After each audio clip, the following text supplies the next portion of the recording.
Thanks God you clicked. This is English Abishi. I am with my English classes. In today's video, I have brought a sentence for you, and this sentence is a little bit longer.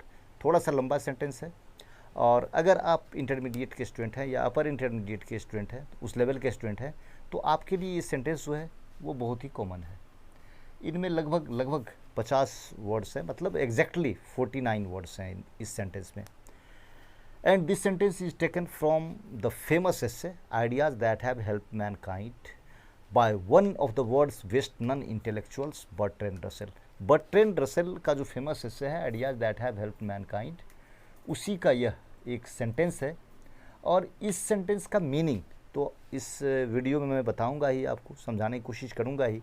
साथ ही असल जो focus है हमारा, जो ज़्यादा important है, वो ये कि किसी भी सेंटेंस में सब्जेक्ट और वर्ब के एग्रीमेंट को आपने देख लिया कि सब्जेक्ट के बारे में वर्ब क्या कह रहा है. अगर आपने इस बात को समझ लिया तो समझ लीजिए कि आप सेंटेंस के मीनिंग को एकदम जो है उसका रियल मीनिंग और मतलब एक्चुअली जो होना चाहिए उसका सेंस, उसको आपने समझ लिया.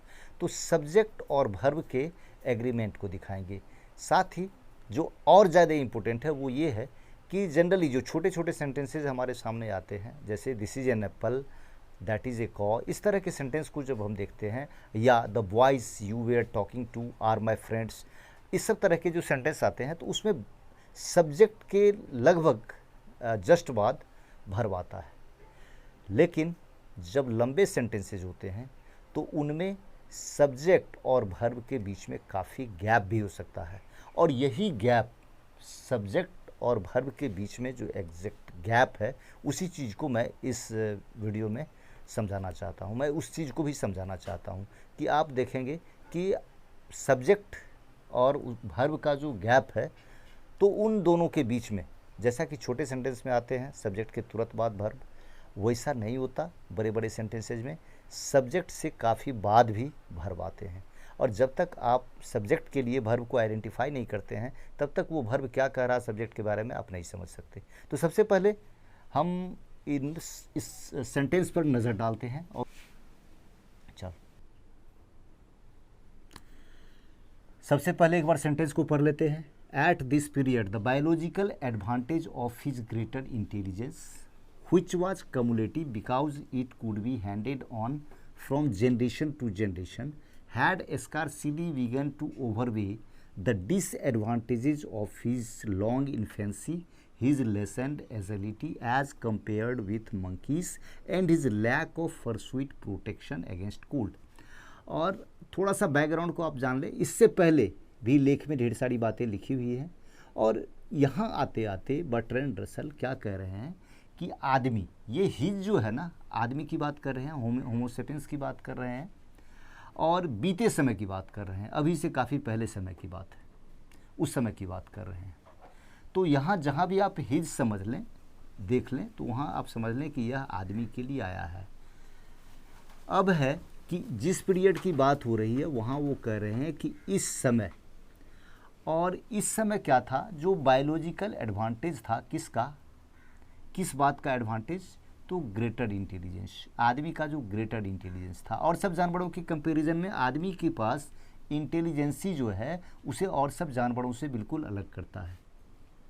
तो ग्रेटर इंटेलिजेंस का जो एडवांटेज था ग्रेटर इंटेलिजेंस का, वो, और जो डिसएडवांटेज, एडवांटेज का अपोजिट वर्ड डिसएडवांटेज. एडवांटेज समझ लें आप बढ़त, मतलब अगर 2 रनर साथ दौड़ते हैं और इसमें कोई रनर अगर आगे बढ़ जाता है स्टार्ट में ही, तो उसी को कहते हैं एडवांटेज ले लेना, यानी बढ़त बना लेना.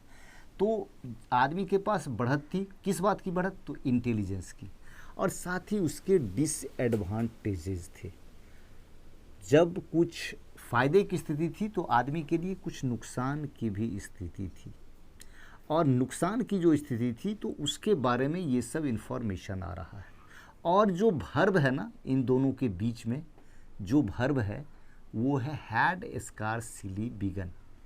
Had scarcely begun past perfect का ये सेंटेंस है.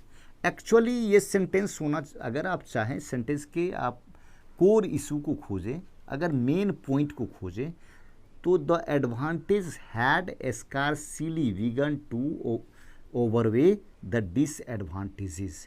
जो एडवांटेज था ना उस समय आदमी के पास, उसने मुश्किल से पार पाना शुरू किया था। ओवरवे मतलब एक तरह से उस पर पार पाना, यानी उसको पीछे छोड़ देना, उसको हरा देना। तो जो एडवांटेज था, एडवांटेज किसका, तो ग्रेटर इंटेलिजेंस का जो एडवांटेज था, उसने मुश्किल से डिसएडवांटेजेस को हराना शुरू किया था। असल ये है। अब थोड़ा सा ये जो लंबा है, और आप यह देख लें कि यह वर्ब सब्जेक्ट है द बायोलॉजिकल एडवांटेज, और यह वर्ब है, और ये वर्ब दिखा रहा है कि ये मुश्किल से पार पाना शुरू किया था, टू ओवरवे द डिसएडवांटेजेस पर। अब डिसएडवांटेजेस क्या क्या थे, तो इसके लिए इतने वर्ड्स आ गए हैं। यहाँ एडवांटेज को दिखाने के लिए किस बात का एडवांटेज, तो ग्रेटर इंटेलिजेंस को दिखाया गया, और उसके बाद फिर उसमें क्या जोड़ा गया, ग्रेटर इंटेलिजेंस के बारे में भी थोड़ा सा इंफॉर्मेशन दिया गया।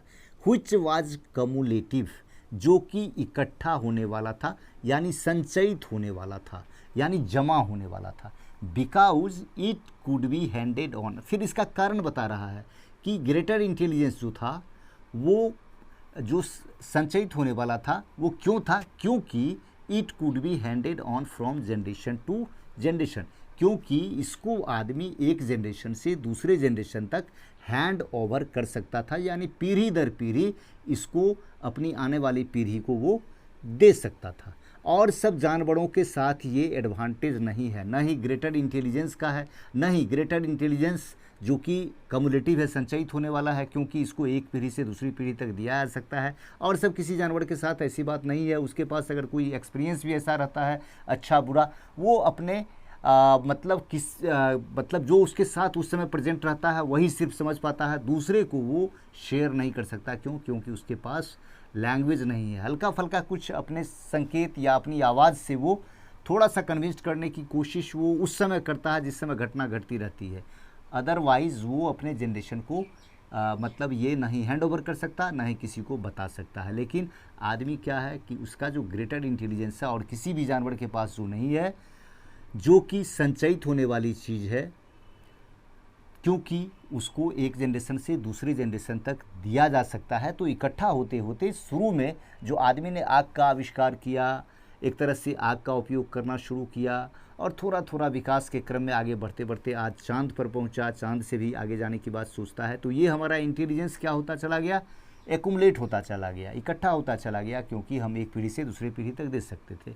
लेकिन उस समय का जो बायोलॉजिकल एडवांटेज था ना इंटेलिजेंस का, उसने मुश्किल से पार पाना शुरू किया था उस समय के डिसएडवांटेजेज को। देखिए डिसएडवांटेजेज आज भी हैं हमारे पास, लेकिन आज हमारा एडवांटेज क्या है, वो बहुत आगे बढ़ गया है, और डिसएडवांटेज हमारे लिए कोई प्रॉब्लम नहीं है। लेकिन जिस समय की बात लेखक यहाँ कर रहे हैं इस सेंटेंस में, उस समय वो क्या कह रहे थे कि आदमी के पास जो डिसएडवांटेजेस थे, उसको मुश्किल से उसके एडवांटेज ने, ग्रेटर इंटेलिजेंस का एडवांटेज उसने मुश्किल से पार पाना शुरू किया था। लेकिन यही आज ग्रेटर इंटेलिजेंस का जो एडवांटेज है वो एकदम फतह पा लिया है। तो उस समय के संदर्भ में हम इस सेंस को समझ रहे हैं। तो मुश्किल से पार पाना शुरू किया था किसको, डिसएडवांटेजेस को। एडवांटेज सिर्फ एक दिखाया जा रहा है ग्रेटर इंटेलिजेंस का, और डिसएडवांटेजेस चूँकि ज़्यादा दिखाए जा रहे हैं। तो पहला डिसएडवांटेजेस किस चीज़ का दिखाया जा रहा है, हिज लॉन्ग इन्फेंसी, लंबा बचपन काल। सबको पता है कि आदमी का बचपन काल जो होता है वो काफ़ी लंबा होता है। आदमी के जो न्यू बोर्न्स होते हैं, नवजात होते हैं, उसको काफ़ी देख रेख की ज़रूरत काफ़ी लंबे समय तक होती है। आप देख लें, हिरण का बच्चा अगर जन्म लेता है तो वो उसी समय दौड़ना शुरू करता है, लेकिन आदमी के साथ आदमी का लंबा शैशव काल होता है। तो ये भी एक बर्डन था उस समय। डिसएडवांटेजेज में एक डिसएडवांटेज था ये। दूसरा डिसएडवांटेज था his lessened agility as compared with monkeys, मतलब बंदरों की तुलना में कम चपलता।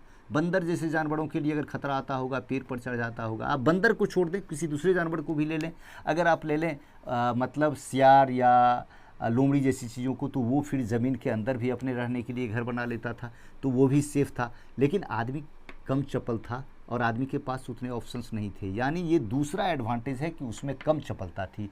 और तीसरा डिसएडवांटेज जो यहाँ दिखाया जा रहा है वह है lack of her sweet protection against cold, ठंड के खिलाफ जो घने बालों का आवरण उसे ठंड से बचाता था उसकी भी कमी थी। और सब जानवरों के शरीर पर घने बाल थे जो उसे ठंड से बचाते थे, लेकिन मानव के पास उसका भी अभाव था।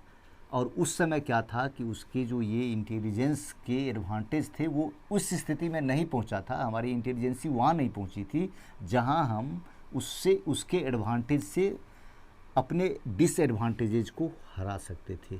और यही है मीनिंग कि उस पीरियड में जो बायोलॉजिकल एडवांटेज था, मतलब ये बुद्धिमत्ता की जो बढ़त थी आदमी की, जो कि संचयित होने वाली थी क्योंकि उसे एक पीढ़ी से दूसरी पीढ़ी तक हैंड ओवर किया जा सकता था, उसने यानी उस एडवांटेज ने मुश्किल से पार पाना शुरू किया था। किसका? जो डिसएडवांटेजेस थे। और डिसएडवांटेजेस को भी दिखा दिया। कौन कौन से डिसएडवांटेज? लंबा बचपन काल, कम चपलता बंदरों की तुलना में, साथ ही घने बालों का आवरण। यही है इस सेंटेंस का मीनिंग। इस तरह मीनिंग तो बहुत ज़्यादा, मतलब बहुत हद तक क्लियर हो गया होगा, लेकिन आप यह देख लें एक चीज़ और जो कि असल चीज़ है। सब्जेक्ट अगर आप खोजें तो सब्जेक्ट ये है, the greater advantage, the biological advantage. किस चीज़ का? Of his greater intelligence. बहुत होगा तो आप इसको समेट सकते हैं यहाँ। तो बायोलॉजिकल एडवांटेज जो था ना, वो उसके लिए जो भर आ रहा है वो है ये बायोलॉजिकल एडवांटेज ने मुश्किल से पार पाना शुरू किया था। यानी ये सब्जेक्ट और ये इसका वर्ब, और फिर इसके साथ इसका जो कुछ है वो रिलेशन दिखा रहा है कि इसने मुश्किल से पार पाना शुरू किया था। क्या? इस पर, डिसएडवांटेजेस पर। यानी सब्जेक्ट यहाँ और उसके लिए आने वाला वर्ब यहाँ, और जिस चीज़ से दिखा रहा है कंपैरिजन वो यहाँ डिसएडवांटेजेस। अब इस एडवांटेज को दिखाने के लिए इतने सारे वर्ड्स आ गए जो कि आते ही रहते हैं, और इस डिसएडवांटेजेस को दिखाने के लिए इतने सारे वर्ड्स आ गए, और कुछ नहीं है। अगर आप इस तरह देखना और समझना सेंटेंसेस को शुरू कर देते हैं तो that is well and good, आप समझ सकते हैं।